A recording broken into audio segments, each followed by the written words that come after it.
Welcome to a special presentation of Sudbury Cablevision. Today we're visiting the Wayside Inn in Sudbury, which dates back to at least 1702.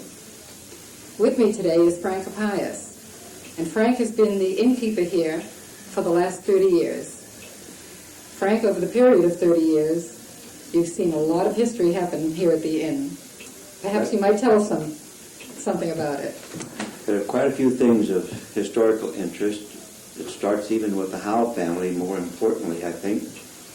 Dave and Mrs. Howe put up a couple rooms in 1702, and a few years later added 2 more rooms and taken out the first known innkeeper's license that required food and lodging for man and beast based on the early laws of 16-something to provide for man, his horses, and his cattle. Since you know that I'm a character, you know we changed the sign from food, drink, and lodging, man and beast, to man, woman, and beast. I A lot of fun, and just to make it official, because we've always loved the ladies, they didn't welcome, but we made it official that they were recognized. Dave and Mrs. Howe called it the Howe Hotel, Howe Tavern, on the driveway, which was a path and trail from Boston to about everywhere in that early day. This is the post road. Post road later to become. To get to Worcester, to get to Montreal, to Canada, to get to New York City, any points along that area, Connecticut as well, you'd have to come by this path and trail halfway between Boston and Worcester, 22 miles in either direction. Dave and Mrs. Howe did well after they took out the innkeeper's license with accommodating wayfarers on their way to wherever. And when he died in 1746, his son Ezekiel took over, who increased the size of the building by adding 4 more rooms in the rear of the building, enlarging the attic, and called it Red Horse Inn, Red Horse Tavern. The Red Horse Tavern was a departure from the gable house of Dave Howe, is a gambrel roof house now, and flourished in activities, thus that in 1774, at the onset of some strong feelings in the colonies about the Crown's misbehaving, minute militia companies were formed.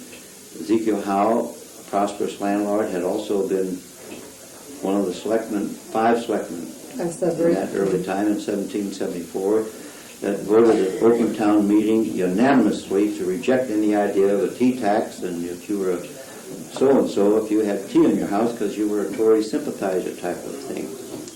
With that, the minute militia were formed somewhere in 1774 time. Ezekiel Howe was elected a lieutenant colonel because he, being prosperous, was able to outfit 2 companies of Sudbury minute militia, of the 308 that will come up in a moment. The Sudbury militia had to be outfitted by someone who had the means. And being prosperous, he was able to have these 2 companies under his command. In the early days, they had what was called a drumhead election. They threw a little twig or a ballot of some sort into the top of the drum, and thus was elected the lieutenant colonel in the militia, of which there were 7 companies in the town of Sudbury that responded to Paul Revere's alarm on April 19, 1775. And if any of you are about on the morning of April 19, regardless of what day the state declares as a holiday, we leave Town Hall to reenact April 19th, to go over to report to Colonel Barrett and tell him the soldiers have done us in a bit, we don't like it, and get the heck out, what can we do? So April 19 is April 19. April 19 is April 19, like the 4th of July is the 4th of July, by golly. Regardless of what the legislature says about it. Right. We're proud of the fact that we've been doing this for 26 years, this 1989 day, and it doesn't seem to be any less fervor, maybe a fewer numbers at the present time than the 308. But we high ourselves off over there, whether it's raining, snowing, 95 degrees when President Ford visited at the bicentennial in 1975. We reenact this activity over there by making the trek through backyards of some people who were kind enough to give us passage because of the highway change and the roadway changes. The wonderful thing about it, Ezekiel Howe, innkeeper landlord, had 2 companies of minute militia, was executive officer to Colonel Barrett, who was in charge of all the minute militia at the North Bridge. Thus, we feel strongly we had something to do with the birthplace of our country, because from April 19 came Bunker Hill, Declaration of Independence, our Revolution, our Peace Treaty, our Constitution, 203 years old, 202 years old, based on the premise of that wonderful document, the Declaration of Independence, that says all men are created equal. So we're kind of proud of that. We have our Minuteman musters at the inn, and first Monday of the month usually we get together to plot the trip again to Concord to reenact it for another year. The fact of all of these has brought down a bit of history that I'll take along momentarily. Howe died in 1796. He added a long hall at the end of the building that is called a ballroom today, 1800 ballroom it was called in the early day. And below it is a dining room presently, which was something else in the early 1700s and 1800s. Adam Howe added on two other rooms, which are the old kitchen, the fourth sitting room, and two bedrooms above, somewhere about 1805. It's not known for sure whether the building was erected there or was moved from somewhere else. It's a little difficult for me to think that they would try and move a building that size, but anything is possible in the early days, like the pyramids, which is no comparison to the pyramids, but things happen when man makes up his mind. Adam Howe left the scene in 1830. The last of the Howe family was Lyman Howe, who left no important background of himself. He fell on bad days, rough days. In the 1850s, the trains were putting stagecoaches out of business. So the stagecoaches no longer were needed, didn't stop here. The train station was a mile away. In the ensuing days, he fell into disrepair and what have you. Lyman Howe, regrettably, didn't marry, so didn't have a lady to chase him around and beat up on him to get something accomplished, so it sort of left aside like that. He died in 1861, leaving a not very good will, if he had a will, and it bounced along until 1862. The poet Longfellow, at the behest of some friends of his, these are his friends over there, intimates, had entertained with him in his Brattle Street home. 7 individuals, of which 3 or 4 induced Longfellow to come in the fall of 1862, who was so taken with the place that he started working on something he'd been thinking about, fashioned after Canterbury Tales. The whole year of 1863 was spent on writing and published in December 1863, which came out Tales of a Wayside Inn. The Tales of the Wayside Inn were a bestseller. The name was changed about, bandied about, that they were going to be Sudbury Tales, but the printer and his friends and Longfellow all got together and decided Tales of a Wayside Inn sounded much better, which proved correct. The Tales of a Wayside Inn are a series of 7 stories about these intimates, each in turn telling a story. The first story goes to the landlord. Now, the landlord in this case is Lyman Howe, who had passed on to his reward already, but Longfellow, with poetic license, has him, as I am now, the landlord of the day, telling you something about the ancient hostelry. The landlord's tale every one of us knows about. Listen, my children, and you shall hear.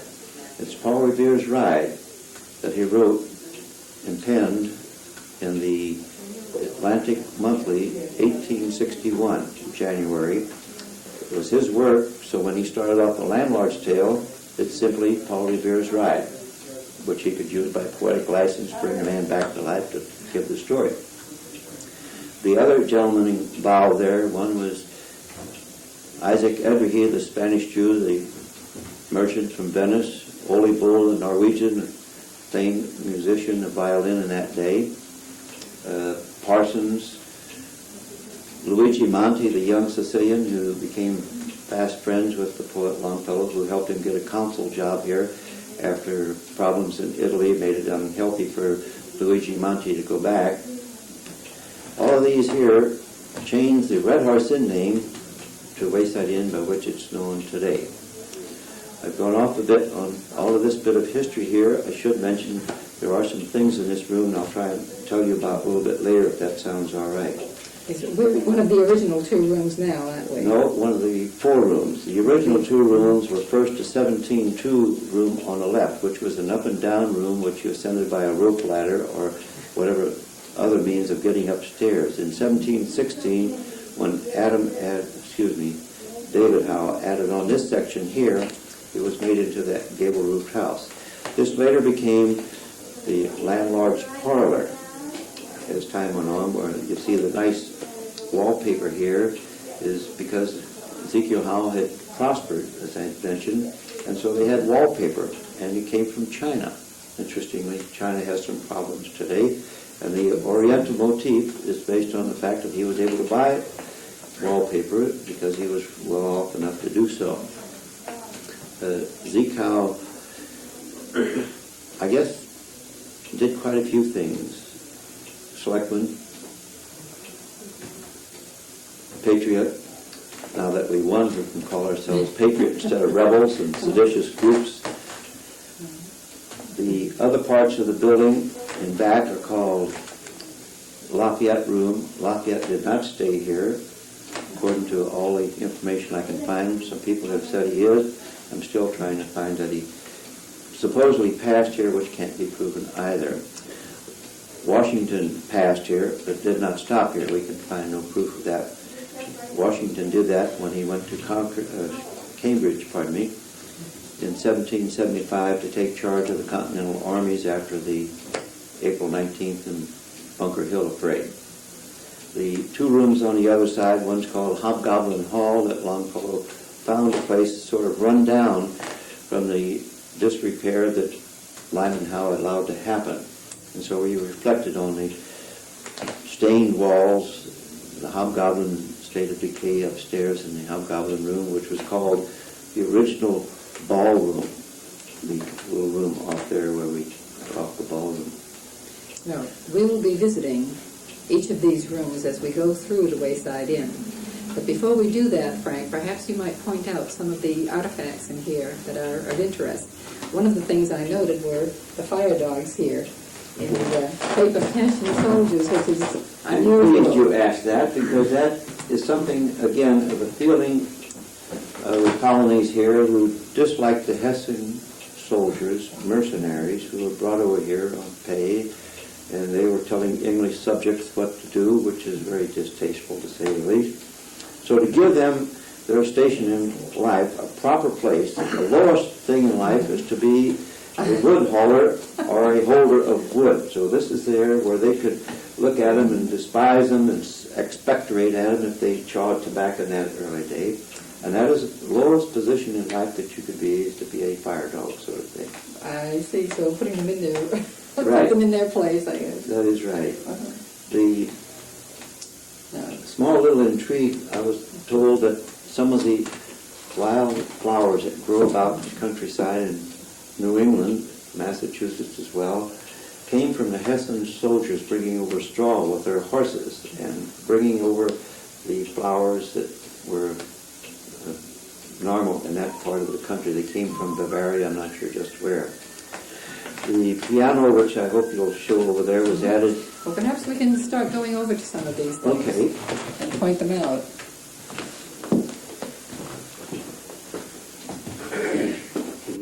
Frank, this piano is a unique piece over here, too. Perhaps you might tell us a little bit about this.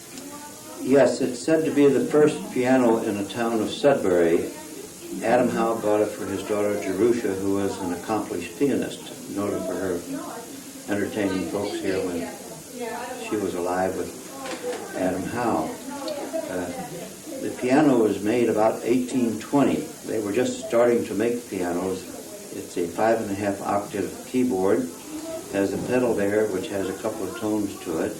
The builder, J.D. Mackey, ship builder, I guess, or ship magnate, was built for him by, I have to look at the name again to be sure I got the right one. Excuse me. It's over here. Oh, here it is. Made by A. Babcock for C.D. Mackey of Boston. It has done a fine job of work here. It was damaged in the fire of 1955. the ladies' committee of the Wayside Inn, an unofficial group, had it taken care of, refurbished. It's a new silk sounding board there. A young man came in on some weekends and redid the piano wires and the tuning and whatnot. It is playable. It is not in tune. Pianos, like any instrument, need playing to keep them in tune. To tone as well as tune, they must be tuned more frequently than a lot of other instruments. It is, once in a while, someone comes along like me and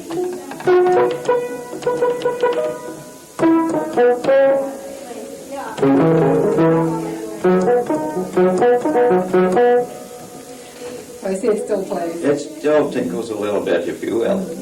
Now, by putting it down, this was for getting all kinds of music through it. We can put it back into a small audience, if you will.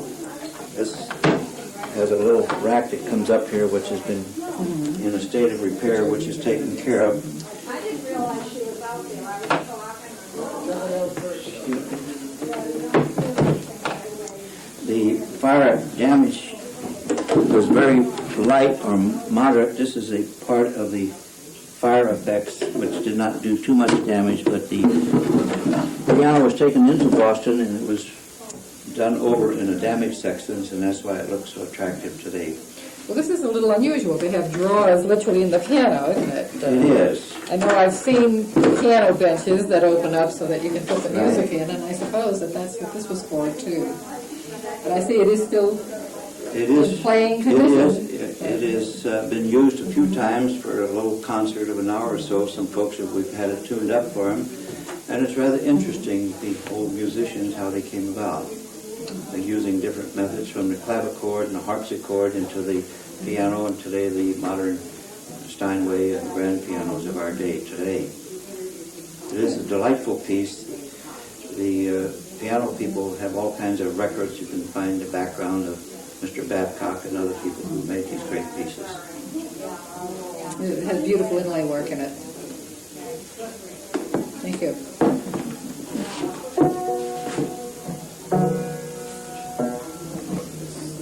Frank, we're entering into the old bar room now. And as I come in here, it seems I recall that you said this was one of the original rooms in the inn. Yes, it's one of the first two rooms that were built in 1702 by Dave and Mrs. Howe. They had an escalator-type rope elevation to get up the stairway. You had to be physically fit to get up to the second floor. Especially in the early days before they really got proper liquor license. If they had a few drinks, they would need something from this creation over here, which was the old bar. Now, what's the significance of these bars coming down? I don't see that in today's world. I'm told that the term bar originated from the law said you had to close down at certain times, as we do today. And when the bars were down, that's all she wrote. You That shut was off. last call. Last call if you were down. Of course, the people evaded the law in a few cases, not here, of course, by having the bottom bar a little higher. So they would use a smaller size tankard to slip something underneath the bar. That's hearsay, so I can't tell you it's for sure. Now, I'm seeing a stained glass window back there. Well, that's a takeoff on the coat of arms with the crosses, the Maltese crosses, and the wolf's head, which is a sign of valor that a gentleman provided for the inn because stained glass was used a lot in the earlier days. It was not here. This was something that someone donated to the inn. I see. On the shelves are some old bottles, some original, some are reproductions. Most of them are original old bottles, of which don't ask me to describe because I'm not too good at that. Well, let me move us over here to the fireplace, because I see up in the wall you have a fife and a musket.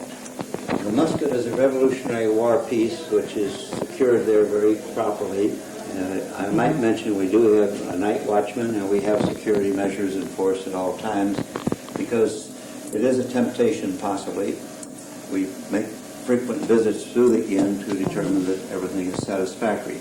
The fife is a delightful piece done by one Russell Kirby, who was a cooper, the fife maker. After the fire of 1955, there were some timbers of oak and chestnut were able to be used as we have in this room, and I'll show you some. Some were not large enough or good enough to be used, but they were good pieces of wood. So he made 23 fifes out of wood from the fire of 1955, which are played on special occasions with pipe and drum corps, the ancient pipe and drum corps. This one here is permanent possession at the inn. It's a delightful piece. Playing a fife is something interesting. I've even got them playing the Missouri Waltz. Oh, is that right? That's not an old colonial tune. It isn't, but one fellow by the name of Moylan, Dan Moylan, can play Tura Lura Lura on the fife along with some others. They really have been able to. I can't believe how good these young fellows and older fellows are. And everything is very well secured, as I can see. It is. Over here is a depiction of the Paint and Clay Club in 1895. It came out by horse-drawn bus from Boston, indicating the big picture in this very same room with the blackened timbers here from before the fire. The coat rack you see there is the same beam here. The pegs for the coats were sawed off, and this is not visible unless you look very closely to see where the pegs are. The top etching or rendering, I'm not sure the right term to use, also have the immediate same people with their names identified, including one Edward A. P-I-Chilene, E.A. Filene. Oh, is that right? Is the one whose granddaughter provided this, as I understand, to the inn somewhere along when Mr. Lemon was about. I'm not sure when it came out here. But this was during a time when they could come out here before Ed Lemon had purchased the property, as I understand. He didn't buy it until 1898. Now, over here on the other side, there's a modern-day something of the militia and a couple of fifers here meeting in the tavern to sort of making a takeoff of that Paint and Clay Club activity of 1895. Is that a Les Longworth special? That is a Les Longworth special, which was properly dedicated and all that sort of thing. It's a delightful piece. Now they're working to get the names to, again, take off over here to identify the characters in that painting. No, painting not a word. Pencil sketch probably is a better word. If you notice over here, if your camera will take, these are the blackened timbers, and notice the size of them, and the fire effects of 1955 come off in damp days. This timber was original, able to be used, as was this one here, stopping at that end. This one here is a replacement, and the one along that wall is a replacement. I should say there is a piece of furniture here that was called an inn table. It was also used as a place to keep money or valuables, I assume, but I don't have a straight answer to that because big place for putting things in. And remember, the early days, you didn't always have money. You have pelts or other means of barter to swap a meal for a pelt or so on, and spend the night for food. So the family treasure was kept in here then? This is a chair table, which could be used, as you see, for a table. And then it would lift up so. And I like to tease the folks that the Yankee was always ingenious about different things. He didn't like his wife sitting down too long without doing anything. So after she had eaten, he had a little drawer here full of socks that she was to weave or put together so he would have something to do or do the mending. Of course, that's my conversation. But it is a practical piece, which many things in the early days had to do for 2 or 3 things. Yes, yeah. I suppose space was a problem, too. Space is a problem in the early days. Well, I see the drawer is empty of socks now. Right. So apparently they're all mended. I think this is most of the room in here that we can do. This doorway here was the part in later days where the drovers and drivers to go up the stairway to the room immediately above, which is called drovers and drivers' room. You may not realize that the first cowboys were not from the West. They were from Massachusetts, from the western part of the state. Beef cattle were driven to the Boston seaport to provide stores for the voyages these people would take, which were quite a few weeks long, if you recall. Well, I suppose Western Massachusetts was the frontier in those days. The Boston Post Road, they would drive sheep or cattle or what have you across there. So drovers and drivers, the driver of the sheep or the driver of the stagecoach, would be put up in a less accommodating room immediately above the bar or tavern, which is what this was after 1716. And because they would be the last ones in to have something to eat and drink, they would be the last ones to go up, so they wouldn't put them in a room where someone else might be sleeping happenstance. Okay, so, and this was a stairway that led... Yes. All right, so that, and this is one of the original rooms Yes, that correct. we're in right now. Okay, thank you. We'll move on now to one of the other rooms.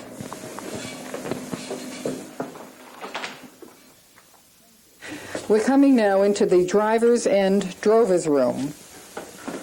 In the early days, since most of the men were travelers, they were all put up together in the same room, as I understand it. That is right. So this was the common room. And was it a first come, first served? How did they work out the arrangements? Depends on how much they could get ahead of the other guy. You're right. The first one in had the most comfortable Right. spot. Along the latter days, along the countries coming into being, or after we were formed, there were people known as carpetbaggers. I guess we've heard of them. And a carpetbagger is very simply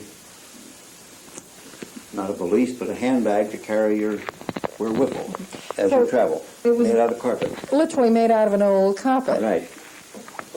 So this is... This is the origin of the term, as I understand it. Carpetbaggers are the folks who travel by night to go down and take some more pigeons along the way. Okay, so that's... Obviously it's a real carpet bag, Right. as I can see it over there. And I notice you have our old friend, the bed warmer again, so right. even drovers and drivers used Right. bed warmers. Two different kinds of candelabra. There's one here, which has a tall thing on it there, and a little table stand. The small dresser type there, which is not necessarily exact for the period of 1700. But here's a larger version of the Oh, carpet bag. okay, so this is really what we would call the valise suitcase size Right. carpet bag now. With a lock on it. I don't know why someone with a knife couldn't get in, but then the ration man found that out. Is this a Bible by any chance over here? or- No, it looks like to me some old history from one of the files that we have here, diaries of Mr. Ford that were put down, newspaper clippings. Ford to confer with selectmen, said to be still negotiating small plant in Sudbury when he wanted to use Yes. Hop Brook on Union Avenue to put a assembly plant for his Ford For the Ford motor cars. vehicles, right. Same forces bring on war as depressions, says Mr. Ford, Henry Ford, that is. There's some pictures of today's militia musters, and putting these things together, we're working on completing some more history. So this is the other candelabra that you mentioned over here. You know, it has the ingenuity of having it spiral so you can elevate it when it got too low, or how have you. Okay, and I see you have the wide floorboards too that were These are typical of, reproductions after the fire, 1955. Put them back in. They came from up in New Hampshire and Maine to get wide ones. There were not too many around the local area. The simple rug coverings here are just simple because they were informal. Well, seamsters and drovers, great day. They came out of the barn. You wouldn't have nice items for them to trample through and mess up so much on. Now what's the difference between a driver and a drover? A driver would normally be a teamster, and a drover would bring sheep or cattle. A herd of cattle would be driven drover. They're almost alike, but that's my distinguishment between them. Okay, and I see over here we have a typical nightshirt of the day. But apparently... As we became a little more affluent along the days, one of those would be used by the gentlemen, if you will. And since all the men were in here together, I suppose they Right. didn't worry too much about privacy in those days, did Very they? true. Okay. Thank you.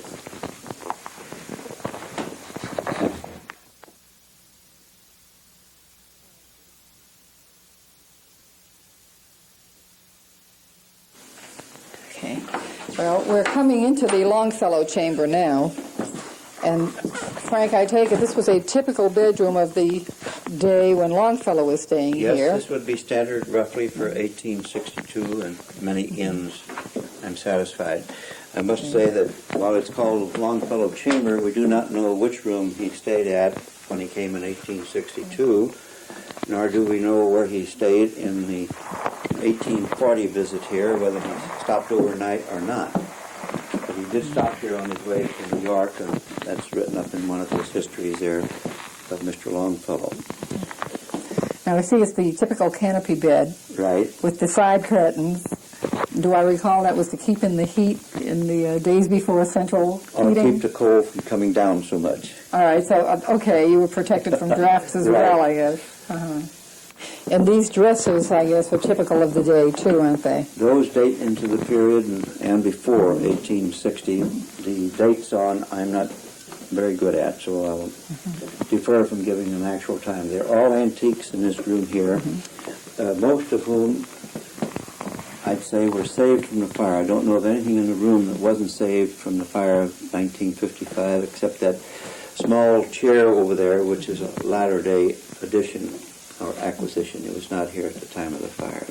And I see we have an early day cradle that must have been given to the inn for an antique also. That is true. Is a donation as well. Remember, after Lyman Howe died, the inn property furnishings were sold off at auction. How much were retained is difficult, and how many were acquired afterwards. So these are replacements, in most all cases, acquired either by Mr. Ed Lemon, the proprietor, innkeeper from 1898 to 1919 when he died, to Mr. Ford, who did a great deal of going about the countryside trying to find things tied up with early American history, particularly Massachusetts history. This is a Queen Anne table. I don't know what you can call it, a tea table, but it's set up for tea, and if you notice it has these delightful appendages here, so you can have more room. As you see, the lights would show you where to find the tea, or the goodies that they might have used in the early days.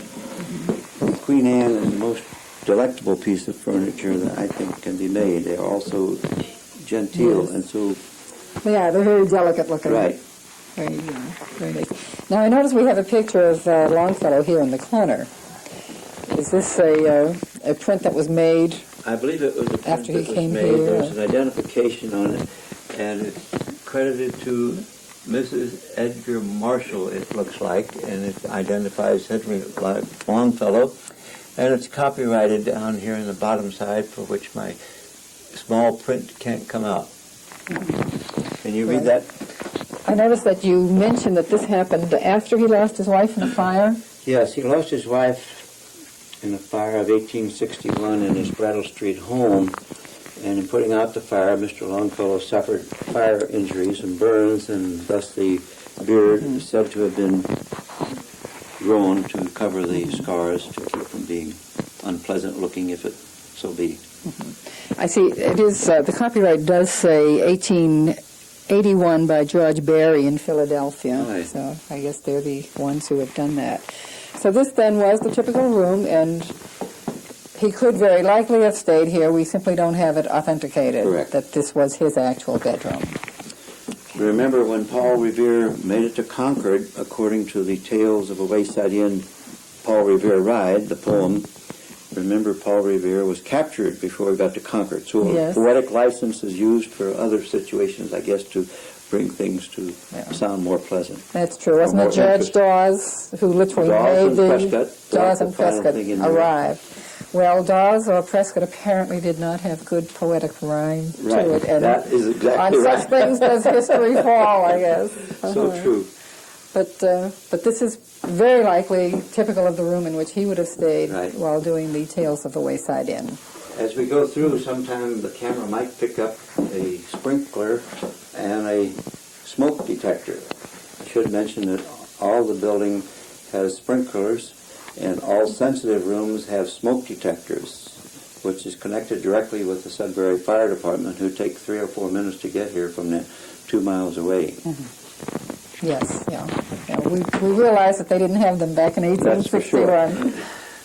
But, okay, we'll go on now to the Lafayette room? another room, the Lafayette room. Well, as we come into the Lafayette room, I see an early version of what we call a valet today. Right. This must have been to carry the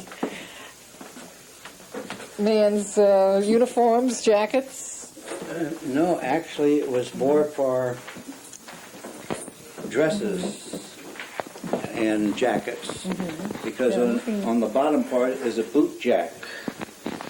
So I did quite a few things as a valet might do, help the gentleman get his boots off by using the process of sole type. Oh, all right. So that would, I see, he would put the heel of his boot in there. Right. Okay. Now, this room is called the Lafayette Room, but you're telling me again that maybe we don't really have any authentication that he stayed here. Well, there are folks who claim they have it, but I'm from Missouri. I must see it before I believe it.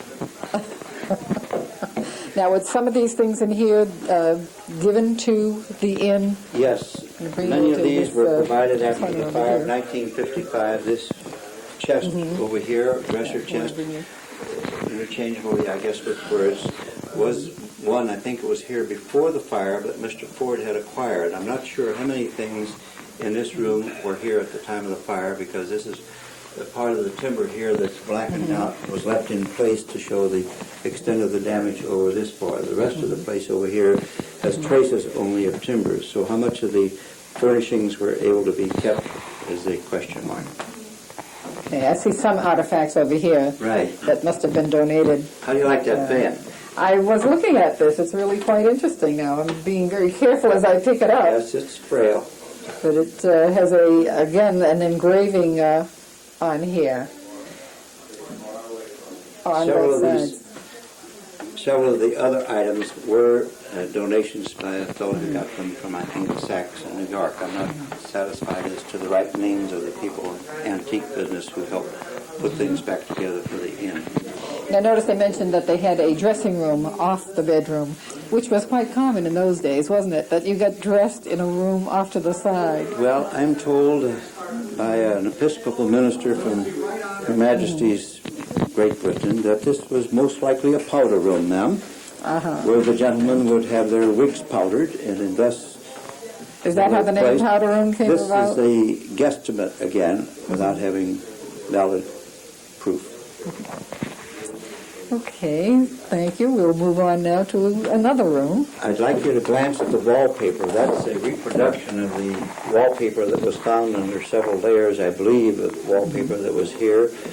Scottish bluebells, I think is the name for it. It was redone for us a few years ago by Katzenbach and Warren, both the parlor downstairs with the oriental motif and the bluebells. So they made a reproduction from a sample you gave them? Yes.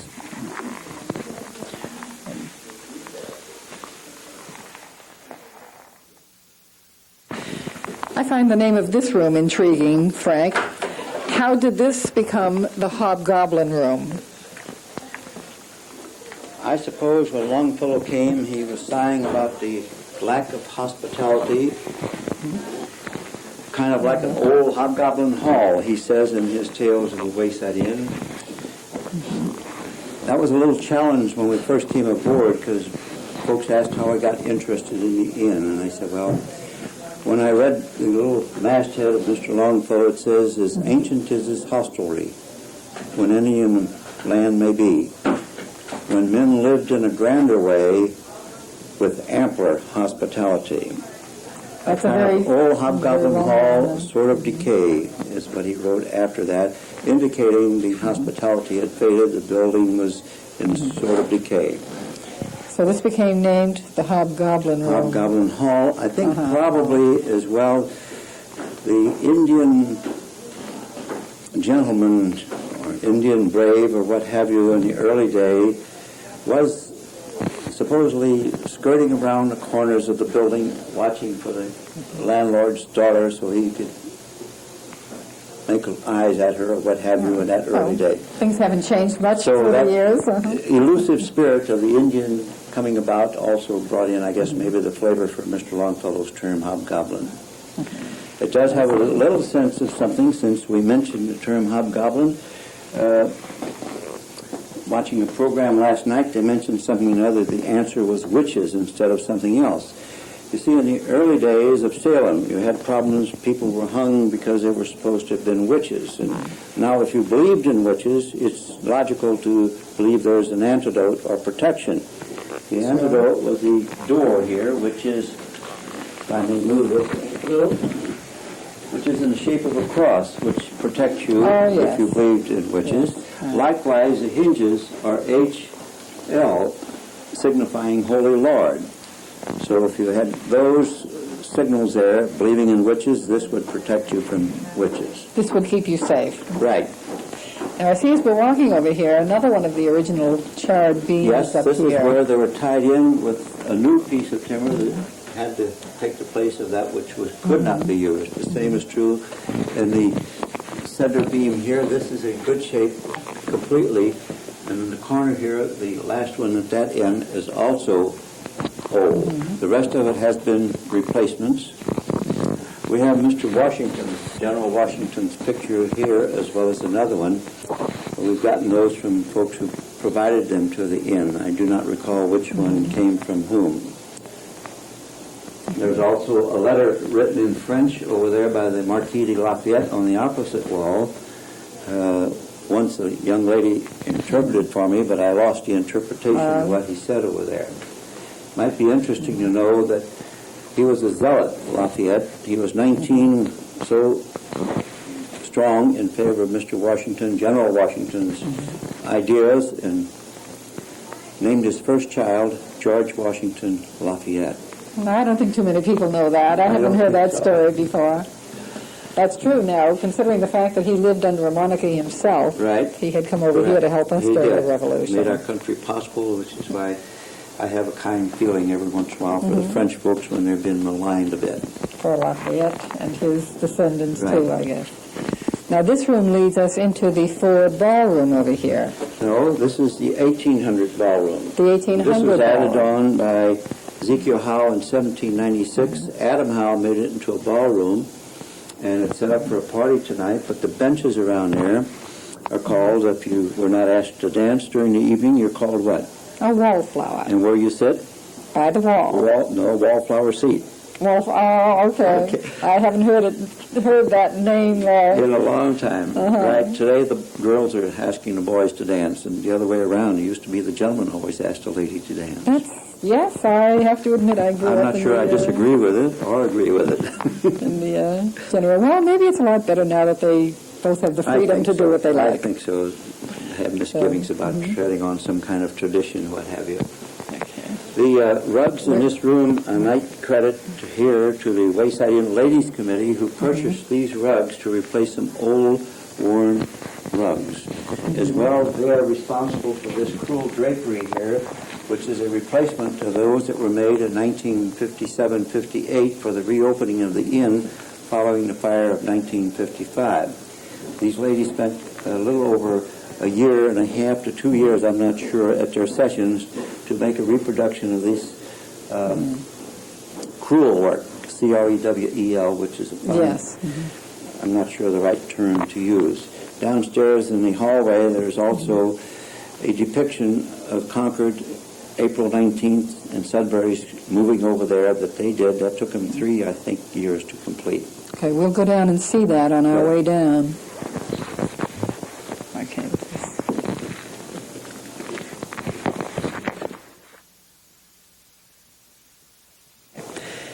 As we enter the ballroom, Frank, I see that you have it set up for a special occasion. Right. This is... a dinner party here tonight. But it's called a ballroom, so that tells me that they used to have dances here. They did used to have dances. The benches around the room are significant of the times where people would sit after putting their cloaks into the enclosures underneath the seats over there. And interestingly, not too many folks realize those were called wallflower seats. Do they say that anymore? Is there such a thing as wallflower seats anymore? I haven't heard the word wallflower in so long, except my own mention of it over here. But if you sat too long as a lady and not asked to dance, where you're sitting is a wallflower seat. Okay, and I see them all around the room over here, too. And this was the fiddler stand that you mentioned over here. Far corner The enclosure is called a fiddler stand, where he would play his instrument without fear of getting his legs kicked or flailing arms damaging his instrument. Dancing was a little more acrobatic in those days. They were enthusiastic. Now, when is the last time this was used as a ballroom? Do you have any In feeling for Henry that? Ford's day, it's possible it might have been, but after the 55 fire and the restoration, it was concluded it was too difficult to dance. When I saw the floor giving up and down an inch or so, I got a little concerned. We had a support of iron bar, not a bar, a piece of iron across the section down there we thought might be concerned. But the ballroom dancing did come into vogue when Mr. Ford built the 1929 edition, which was a dining room below, which was been redone after the fire. But instead of the ballroom, which was here before, which was over the dining room, because you would dine downstairs and come upstairs to the ball, Mr. Ford was fond of country dancing and brought a revival to it, according to the Boston Herald a few years back at that time. The Wayside Inn Boys' School were privileged to come and dance with the ladies from Sudbury who were properly chaperoned at Mr. Ford's invitation. After the fire effect, these were put into overnight guest rooms, replacing the old guest rooms that were made into museum rooms. Those were the ones we've just seen up in the front of the building. That we just came through, right. So those were the old overnight rooms. The new overnight rooms are 8 on this side and 2 over the old kitchen. I notice these chandeliers, too. Are they colonial design? They're colonial design, it's true. And the fact that the candles would give off smoke, even though we have smokeless candles today, many of them do give off smoke anyway. Yes. So Mrs. Jerusha Howe, Adam's wife, complained to her husband that it's messing up the ceiling. So, being a dutiful ingenuity person, a person of ideas as a Yankee, he made it a slate color appearance up there. Whether he used actual slate or not, I'm not aware. Jerusha Howe was satisfied, and being a typical good Yankee lady, she bided her time and said, "Adam, Mrs. Bent up the street got a lovely ceiling in her dining room, ballroom. Mrs. Cutler, look at her place, did you? Over here, look at that." Well, once again he responded and had this very delightful cabinet work with the enclosures around a painting of what looks like marble, which is not marble. And that took care of the That smoke from the satisfied candle. the lady, and her candles would not bother the side effects over there. Those other things you see in the ceiling are the sprinklers of today, and over there again is another smoke detector. The draperies about the room are typical of the early 1800s, I understand. I am not good at furnishings of that sort, so that's my understanding of them. The room, if you notice, has sort of a, I guess, curved ceiling where you do not need a microphone. Frequently folks come here and need a microphone. If you talk at the front of the room, it'll carry all the way to the back of the room, as I found out when Kiwanis used to meet here. I was talking to a fellow at the back of the room, just quietly talking. The chairman was very quiet down there. The sound had carried up to him at the head table. Well, that's good to know for those of us who do use this room now and again. Right. You better be careful what you say.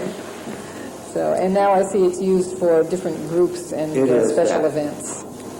We have wedding receptions, rehearsal dinners, meetings. And some people who just come for a good time. That's correct. The Sons of the Revolution, the DAR, Colonial Crafts, Minute Militia.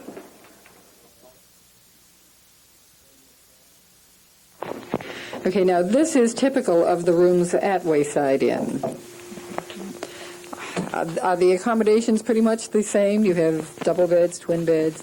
We have 3 rooms with double beds, 7 rooms with twin beds. The twin bedrooms are a little bit larger in size, but reflect the same type of furnishings, delightful draperies, spreads, and some antiques here and there, with a soft chair to be seated in so you can enjoy sitting down to read. If you'll notice, there is no TV and there is no radio.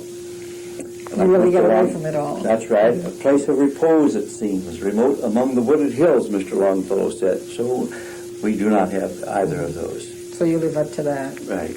And you do seem to have furniture typical of the era. Right. And every room has its own bath. Right. Private shower bath, both in here, bathtub. 2 rooms in the old section do not have a tub. They are shower baths only. But it's a delightful tile floor, tile enclosure around the shower. Well, there are some areas in which we like modern conveniences. Thank goodness for that. We even have a telephone, so you don't have to have a tin can and a string. No need to call out the window. Right.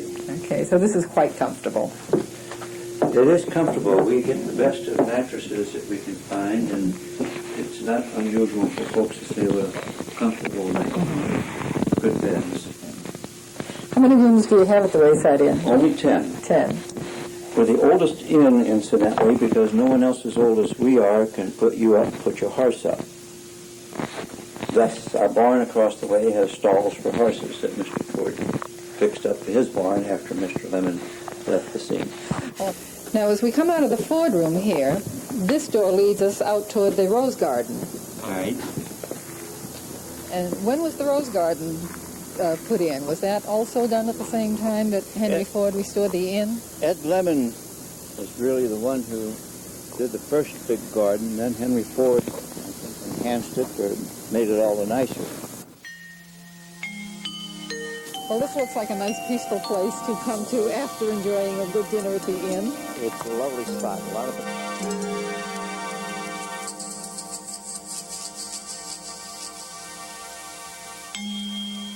I see now we have a bust of Henry Wadsworth Longfellow, who immortalized the inn in his own way also over here. Yes.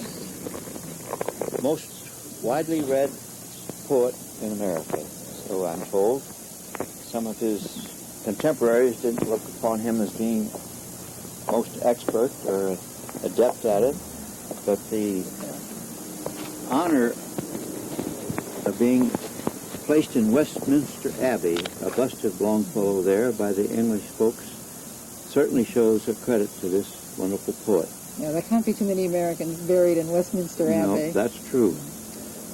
He's the first American, I guess, to really create a stir. He did publish his book, Tales of a Wayside Inn, in 3 different languages, which I didn't realize probably that. was that. Yes. His first wife died, I believe, over in Europe on one visit there.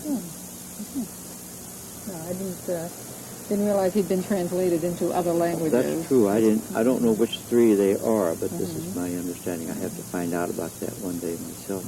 Now, was this garden here during the time that he was here? I don't think so. No, I doubt very much. This was a rundown Hobgoblin Hall. Remember, we spoke about that? Yes, yeah. And it was much in need of some attention. The building needed repairs. As when Ed Lemon came in 1897, he had a lot of work to be done rehabilitating the building. Well, this is a nice spot to read, the Tales of the Wayside Inn.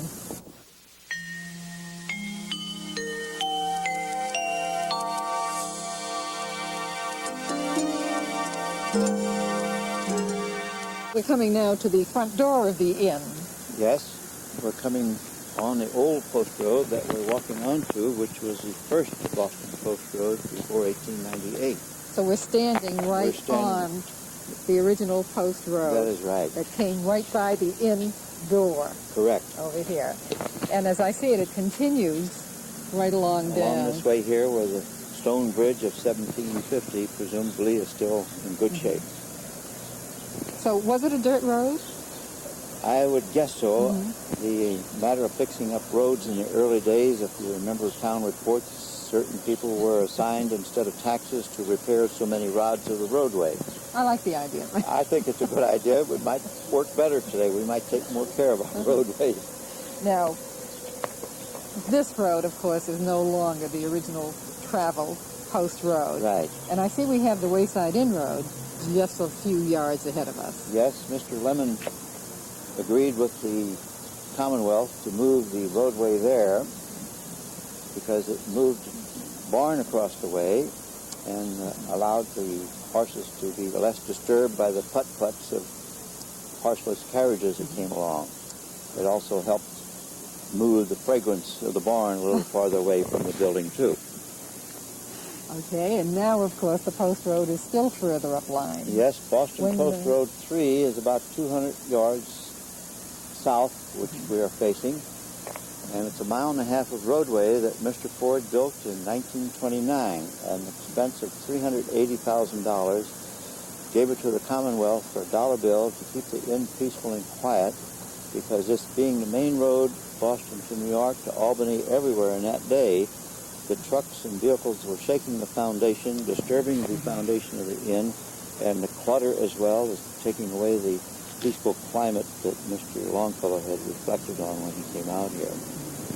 And as I understand it, we still have one of the original Concord coaches. We do have a Concord stagecoach over there. It was refurbished a few years ago and is in beautiful condition now. We have to keep at it to make sure it stays that way. And that was one of the coaches that literally delivered the mail along That is right. the post road. Boston Post Road. This was once a substation for a post office for our old friend Forrest Bradshaw, who was a retired postmaster of Sudbury. Yes, I remember when we had the Stagecoach run of the Boston Post Road. So it continued then along this way over here.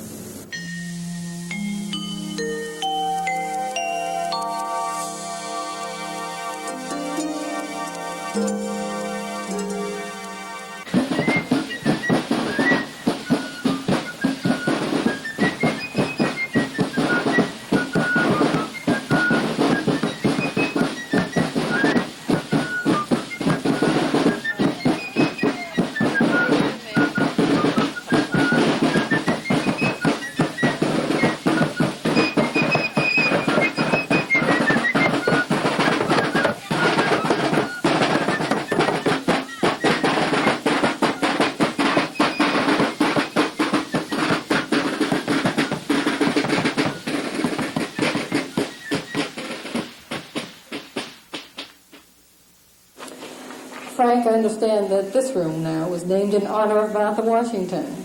Yes.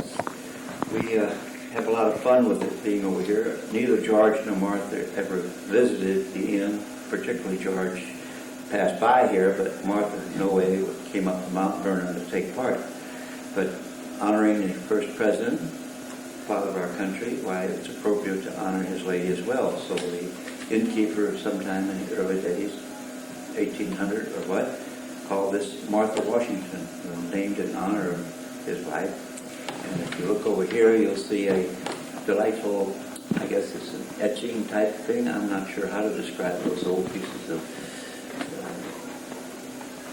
engravings. It's not an engraving, that's for sure. Looks like a print. In any event, it's Martha Washington. I like to tease the folks that say this is Martha Washington room, and I cannot tell a lie. And while you're in this room. That's right. And over here, I will show you that she's watching George, who's depicted over there, in a gift from the DAR from down in Mansfield, who provided this. Well, it's typical of a Stuart. I can't say that it's a Stuart painting because we can't prove it, but I understand it's after Stuart's work. So he is over there and being watchful, as the ladies did for their men in the earlier days. Now, I cannot tell a lie, you know. I've never known you to tell one. Now, I understand that underneath here, underneath the picture on the other side, is something that looks like a hope chest to me. It would be similar to a hope chest, if not an actual hope chest. We do not have the background on this particular piece at all. There are two drawers in the lower side of it, if you see, and it's a big opening where the ladies, remember, they used to give dowries when they got married. It's intriguing today. Now the women are paying the bill and doing all kinds of things, but before they could get married, they had to pay the man. I'm not sure how this all got started, but that's here nor there. It's what a bride to be would have a hope chest with all kinds of things that she made or her family helped her make in order to provide something besides cash money of any kind as a dowry.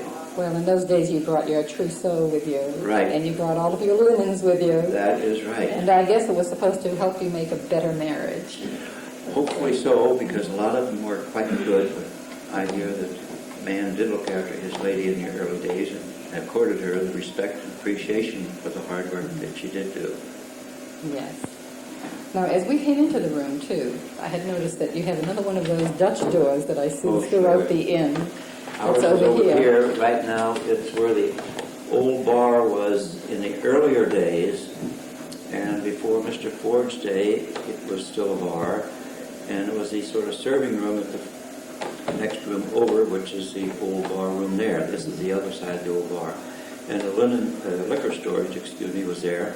But I'd like you to notice again that HL hinge that we referred to in the Hobgoblin Hall, a Holy Lord hinge, which is depicted there, that if you, again, believed in witches, you'd naturally believe in safety or something to protect you from witches.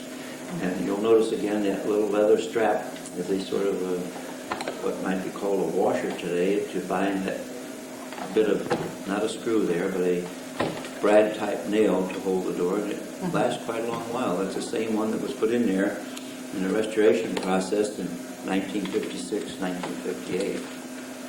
Today we use it for a utility room. And this room is used today, too, isn't it? Yes, we do quite a few things. It's a sitting place for folks sometimes when we do not have the space to have them sit down in the dining room, and the old bar room doesn't have many seats, it's filled. On New Year's Eve, we also use it to serve dinner, and we'll put some small tables in here from the dining room when we have the Minuteman Ball, and remove them from the dining room so we can serve people by removing part of the furnishings, the chest and these tables.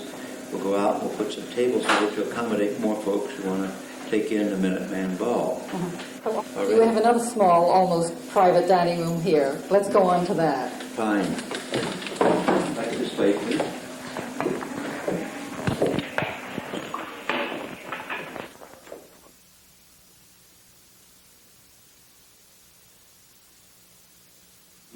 Well, this is the 1796 Ezekiel Howe edition. Right. Frank, what do you use this room for today? Today it's used for a dining room. We call it the tap room because when I came aboard a few years back, it seemed that the old bar had so many visitors to it that someone who just wanted a drink out there wasn't able to sit and relax because youngsters crawled over the table or so on, and folks would just come in, and it wasn't a place where you could sit and enjoy a drink at leisure sort of thing with interruptions bounding about. So we moved it over here because also it was practical to have a bar that was closer to the dining room so we didn't require another bartender to service the dining room for cocktails and drinks. Today it was so popular as a place not just to have a drink but to dine that now it's the tap room and it's a dining room. And this table we're at here now is interesting in a couple of ways. Can I tell you that we have so many rings get onto the fingers of a young lady who says yes. That's You why mean we call if- it the lover's table. Now, let me get this straight. If he wants her to say yes, he brings her here. Right. If she wants him to ask her, does the same thing work? Yes. Okay. With typical women's intuition, I think most of them know he's going to say it, if I might say that, from the other side of the aisle. We have people who insist that they'll wait for this table here. More interestingly as well, though, this table was the spot where Dave McCoy, poet of Boston, author of Boston, writer of children's books, brought Robert Frost out here in December 1960 before Mr. Kennedy's inauguration. And at first I thought it was Ezra Pound, poet, but one of my buddies told me, no, that's Robert Frost, and of course it was. They discussed what Mr. Frost was going to say at Kennedy's inauguration, and Mr. Frost was a bit hard of hearing, and David McCord would have to speak loudly to him, so sometimes a word or two would come by, and it was a quiet day, that particular winter's day when they were out here. Not much activity, and there were only a few folks in the room at the time during their dinner. But David McCord and I have agreed we're going to put up a plaque. The only thing we have a disagreement on, I'm going to say, David McCord, Robert Frost table. He says, no, Robert Frost is all you need. But David McCord is an outstanding poet and author, and at his 90 years of age is talking to youngsters still about his poetry, about his little books. Yes, I attended one of his readings. You did? That's got to Then be you know almost when 10 years ago now. Yes. Yes. Also over here, if I might point out, is a poster from 1901, this coach coming out called the Cricket from the Terrain Hotel in Boston to Wayside Inn. Departure time, I don't see what, leaves Boston 10 o'clock, arriving Wayside Inn, South Sudbury, 12:40 p.m. Returning Hotel Terrain, 5:40 p.m. Round trip fare, $5. Which was a good week's pay, A good probably, week's at that pay time. at that time, and not too many years ago when the buses stopped here, the fare round trip to Boston was barely up to $5. There is a little difference, though. It says that the coach lunch is here for $1.75. I'm sorry, $1.50. Coach lunch will be served at the Wayside Inn for $1.50. Well, of course, that's just about the size of a tip in a lot of places today. Yes, yeah, not Much even. less the main course. And that $5, if you took a man getting, like Mr. Ford started in 1920 somewhere or another, $5 a day for work at his Ford automobile plant. And this is in 1901, some 20 years before, you'd probably work a whole week for that $5 as you spoke about. So compared to a carpenter, electrician today, it would be $400 or $500 in many terms to get a carpenter or plumber of today. Well, I like the coach starts on time down on the bottom there. Right. That's probably better than we can say for today's airlines. Time marches on with some improvements, but also some little hang-ups. Hang-ups, too. And how long was the time again from Boston to Sudbury? Departure Thank you, 10 Mr. o'clock, making it here 2 hours and 40 minutes, and going back at 12:40, arriving back, it looks like 5:10 p.m. now that I look at it more closely. One wonders the conditions of the roadway in that day on a coach, as we have our dirt driveways with some gravel and stone dust that we keep repairing, and the little potholes appear after a heavy rainstorm that washes them out. I imagine that was as good as going through a workout I'm sure of that. on that. But that timing isn't as bad as I would have thought. It isn't. They had to change horses, though, because the stagecoaches in the early days, it would have a stop-off place at Stony Brook where they'd change horses and then make it out here a little bit longer. This 22 miles, remember, so they had to come along at a Yes. 4 or 5 mile an hour. The clip was too slow. You had to make at least 8 or 9 miles an hour to make it worthwhile coming out. Now, over the fireplace, you have what looks like one of the old signs of the Wayside Inn, or at least one that would be typical It of the was sign. typical. That one is a replacement among others that have gone by the board over the years because some were made of canvas, and many of them were of wood, and without the proper protection for it, they set out in the rain and snow and the heat of summer and the winter's cold and the summer's heat from the sun, and they deteriorated, so they were replaced. And like many things you do, you don't put down new sign because little was thought of in the early days. This would be memorialized so well by Henry Wadsworth's Tales of a Wayside Inn and by the oncoming landlords and innkeepers, Ed Lemon and Henry Ford, to provide this aura of hospitality that's here, that somebody would say, when did this all start? We just don't think about that sort of thing. It identifies the dates of several landlords, Dave Howe, Adam Howe, and Ezekiel Howe, and regrettably some stretching of the fact is present there because Dave Howe's date of 1686, he was only a youngster. He was not even a teenager as yet, to my understanding. He took over the inn somewhere in 1702 when he built a 2-room house for himself and his wife. So the Howes kept it in the family for a couple of generations. At least 4 generations. Dave Howe, Ezekiel, Adam, and Lyman Howe. After the passing of Lyman Howe, the will, which was not too well done, if it was done, were relations of Lyman Howe. who had fallen into bankruptcy because bankruptcy without having been so-called declared, but he had to sell the property off. His heir sold the property in the way of piano.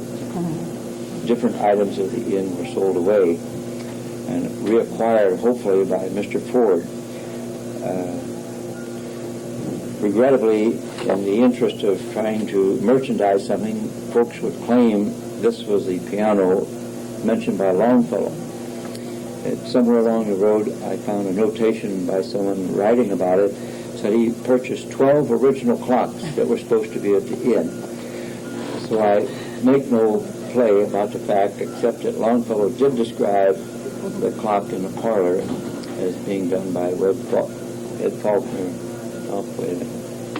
I've got the name mixed up, but Edward of clockmaker's fame in London, 1736, is when the clock was presumed to have been built and brought over from London, England. So the one in there matches the description. It matches the description very closely, so we make the assumption that this was the clock that Mr. Ford was able to bring back to the inn when he took over in 1923. Okay. There was another little something about a post road something and how to make a flip over there that sometimes in the wintertime we did speak that whenever there was 24 inches of snow and you made it to the inn, we would fix up a colonial flip for you here.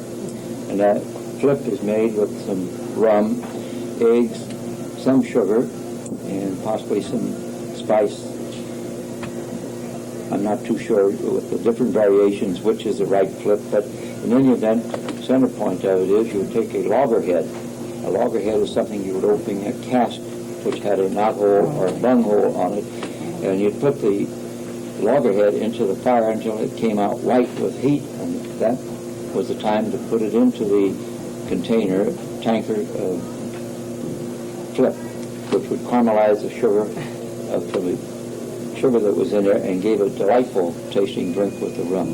Now, can I get a flip today? 24 inches of snow. Once in a great while, we bring the loggerheads out and do it to show it off. But we did have, on one occasion, some 24 inches of snow, and some folks did make it up here. One Bill Hall, for example, one Bill Plouffe, who were two Kiwanian buddies that I told about this, and doggone their hides, they made it up here, and we were tickled pink to make it.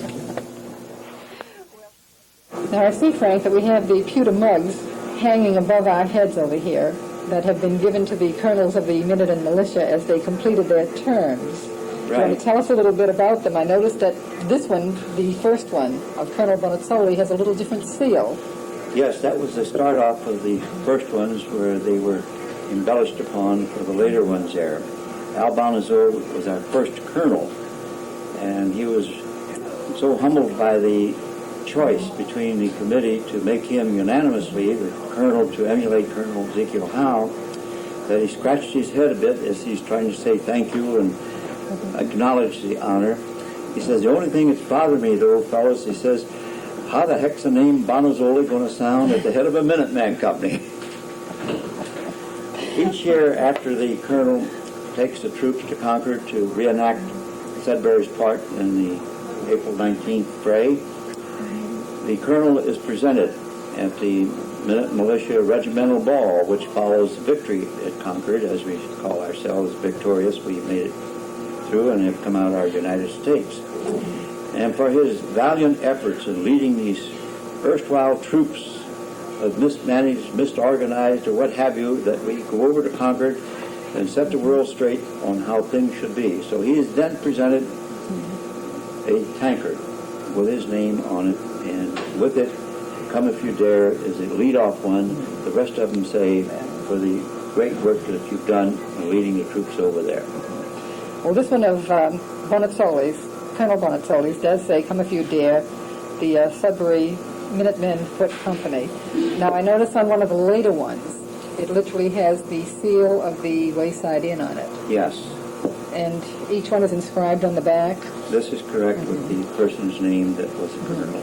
And the date that he led them. The date, that is right. And they're hung over here with a chain to keep them secure. Of course, if they came with a blowtorch, they might take them off, but we're in constant night watchman duty or what have you. We don't allow folks to take them or handle them. They do come down every year at the regimental ball. The folks come out with their tankard, salute again the victory of the past few days. Well, there has to be some reward for leading the troops for a Certainly year. they should, because the respect that is not there, we just tell the colonel where to go, and sometimes he does, and sometimes he doesn't. So getting a group of us over there in one piece is pretty good. So remember, the early days, they didn't have a trained outfit. These were a bunch of men who were militiamen, and they would get to muster once in a while and sort of train in a degree. But it wasn't until von Steuben came along that the Revolutionary War got some discipline and training of soldiers, which is required to make a decent army. And the first one dates back to 1964, which That is right. the year of the first March. We've been doing it every year since. It looks like the fervor will not wane. It looks like it's going to continue on, for which I'm grateful, as well as John Powers and the other fellows. Rex Traylor, Joe Brown, Maurice Fitzgerald, each of us had a little hand on getting this thing started some 26 years ago. Well, I think the Minute Militia will be here just as long as the Wayside Inn I'm is. hoping that's very true. Thank you.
We're sitting now in the Ford dining room. Can you tell me when this was added to the inn? Yes, this was built in 1929 as well. If you notice when you came into the dining room, there are 3 steps down from the rest of the house. This because when Ford added it on, originally he had it on the same level.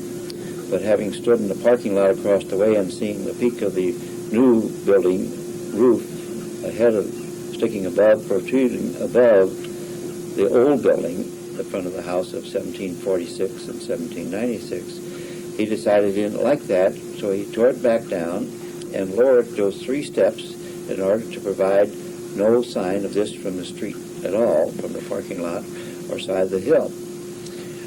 This was added on as a place to dine for big parties, of course, but the upstairs room was made into a ballroom because Mr. Ford enjoyed dancing. He and Mrs. Ford danced, and he engaged, as I might have mentioned before, different people to train or teach country dancing. So a party having dinner down here would then adjourn upstairs to do their dancing.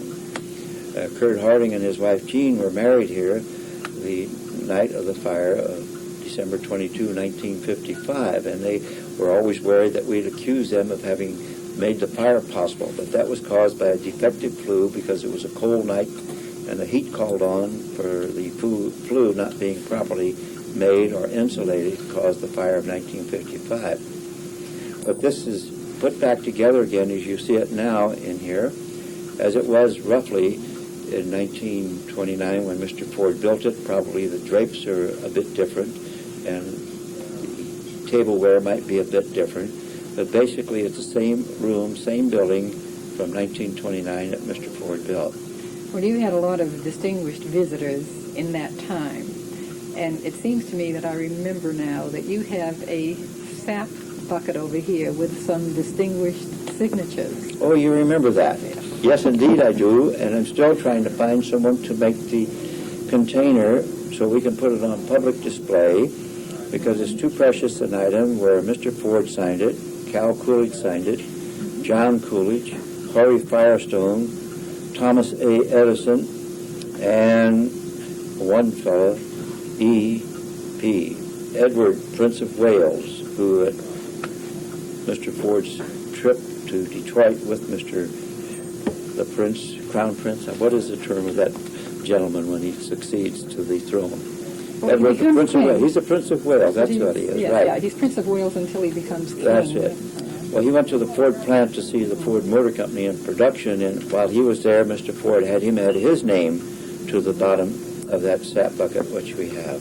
Yeah, that is priceless. It is priceless. We were able to get it back from Dearborn Edison Institute a few years ago, and reluctantly admit that we haven't found a person or persons to help us find a container, a chest, or a display case is the best word to say it, to put it on public display.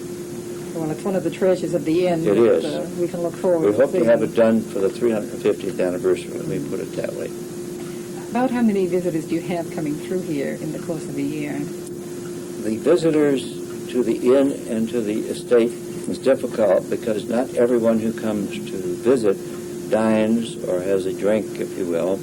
We do have folks who just come in for maybe a cocktail or a beer or soda water or a glass of water even. We had a while ago some folks come in, they were thirsty from a bike ride, could they get a little waters? Of course we do. We have on record in this part 160 to 170,000 meals a year. This includes breakfast, a sandwich, or dinner, or a party dinner, whatever you have. Most of this is during the period of April through November. Now December is picking up because a lot of folks have Christmas parties in the daytime, and they make up for the usual folks who are out shopping or getting ready for Christmas, so they do make the Christmas party instead of coming out just for their casual dining, because the change of eating from that sign we saw in the tap room, coming out for a coach lunch, has been changed so much in just the last 10 years that it's difficult to find the trend of people eating out today. And in mention of that, I suggest anyone thinking of coming a weekend, Friday night, Saturday night, or Sunday for dinner, reserve ahead of time, not 6 months, but at least a couple of weeks for Saturday night, and at least a week for Sunday. As we came into the inn, I noticed a piece of crewel work on the wall commemorating the Battle of April 19, 1775. Who did this work for you? This was the sewing group of the Wayside Inn Ladies Committee who sponsored 8 of the activities of the crewel work classes conducted many times by different ladies. One, Miss Headland, was instrumental in teaching and supervising the ladies in preparing this delightful piece of crewel work. The names of all the ladies who took part in putting this together over a 3 or 4 year period, constituting many hours of their work to put up this memorabilia, if you will, of April 19, 1775, which I like to refer to, as I said before, the birthplace of our country, where the landlord went to the fray, as Longfellow mentioned in his poem. Now, a generation of us have grown up in Sudbury, knowing you as the innkeeper of Wayside Inn. How long has it been since you have been innkeeper here? I came in April 1959, a little over 30 years ago, to a place that just enchanted me when I first came aboard to look into the situation when I was asked to take charge. Well, Frank, I want to thank you for this delightful tour. You have been taken through the Wayside Inn, made famous by Henry Wadsworth Longfellow in his Tales of a Wayside Inn, and certainly holding a famous place in our colonial history as one of the places where the colonials met to plan for their independence. I'm Mary Jane Hillery with Frank Koppeis, bringing you this special presentation of Cablevision of Sudbury, a tour of the Wayside Inn.